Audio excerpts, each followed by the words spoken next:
उन्नाव पीड़िता के केस में कुलदीप सिंह सेंगर को जमानत कैसे मिल गई, यह सबसे बड़ा सवाल है।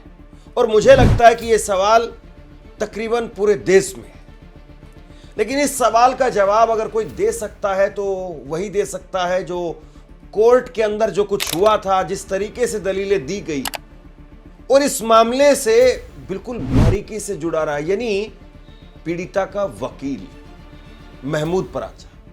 मैंने आज महमूद पराचा से बात की, महमूद पराचा का इंटरव्यू लिया, वो आप सुनिए अभी। और महमूद पराचा ने वो दलीलें बताई हैं जो दलीलें उन्होंने सामने रखी। क्योंकि दो बातें यहां पर, एक ये कहा जा रहा है कि दलील कहीं ऐसा तो नहीं कि कमजोर दे दी गई जिस वजह से जमानत मिल गई, या दलीलों में कहीं कोई कमी नहीं थी लेकिन फिर भी जमानत क्यों मिल गई।